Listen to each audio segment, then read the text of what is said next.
Contrairement aux autres, à tous les matchs qu'on a fait contre eux, c'est le premier où justement le premier quart-temps on arrive à les laisser à moins de 20 points, parce qu'en général ils sont au-dessus de 20.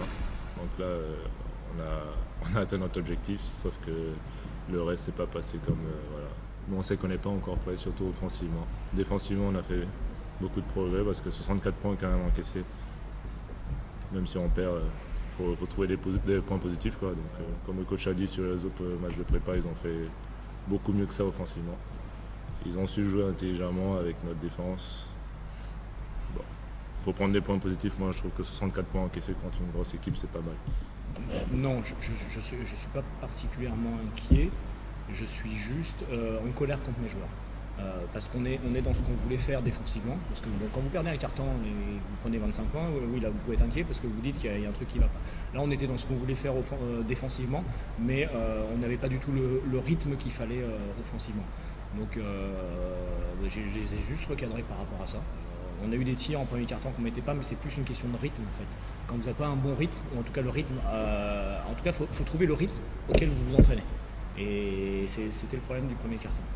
Et derrière, on a réussi à trouver un peu plus de rythme, donc comme par hasard, on arrive à avoir une ou deux situations plus faciles. Donc, la seule différence entre les 3 fois qu'on a joué Lille et ce soir, c'est que je pense qu'eux ont fait j'étais au match à Orchy mercredi. C'était un match d'une grosse intensité. Je les ai trouvés très bons. Je ne dis pas ça sur Cédric là, mais je les ai vraiment trouvés très bons mercredi. Le problème, c'est que quand vous avez cette débauche d'énergie le mercredi, c'est pas toujours simple de rejouer 3 jours après. Nous, on a eu la chance d'avoir quand même un jour de récup en plus. Donc, je sais pas si ça a joué dès le début, mais en tout cas, j'ai senti à un moment que, peut-être je me trompe, mais j'ai senti à un moment que lâcher peut-être un peu physiquement, parce que sincèrement, le match de mercredi était un match, un match vraiment avec une énorme intensité, hein, beaucoup plus que celui-là, j'ai trouvé. Je savais qu'on n'était pas forcément prêt offensivement, qu'il fallait faire un plutôt bon match défensif. Hormis son second quart-temps, notamment dans on va dire les 4 dernières minutes, on fait des erreurs, mais des stupidités incroyables. On donne des lancers francs qu'on n'a pas à donner, on leur permet de monter le scoring et l'écart alors qu'on doit les tenir à 19 points sur le second quart-temps, ce qui fait qu'on aurait quand même été derrière. Mais on doit les tenir à 19. Dernière minute, à partir du moment où Denain est monté à plus 10, grosso modo, on a vu, ça fait pas 15 minutes, ça fait, on va dire 12 minutes. Les 12 dernières minutes, on a une équipe de Lille qui a complètement perdu son basket offensif. On ne peut pas être négatif sur tout. Hein.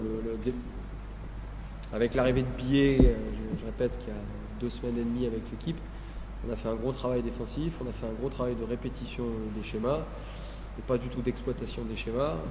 Défensivement, on est à peu près en place. L'équipe, hormis dans les 3 dernières minutes du second quart-temps, l'équipe a fait à peu près ce qu'elle avait à faire globalement. On a tenu ce qu'on voulait tenir, on a laissé ce qu'on voulait laisser. Maintenant, sur les 15 jours qui viennent, il faut qu'on voit une vraie différence. Il faut qu'on commence à avoir une différence contre Orchy, au moins dans les intentions. Si ce n'est pas dans la réalisation pure, dans les intentions contre Orchy, on doit commencer à avoir des choses propres. On doit commencer à avoir des gens qui se passent beaucoup mieux la balle et qui recherchent, qui anticipent les aides défensives. C'est pas compliqué, les aides elles ne peuvent pas venir de n'importe où quand on fronte, quand on anticipe les aides défensives pour enchaîner la 2e et 3e passe. Et contre Antibes, on doit commencer à être plus efficace.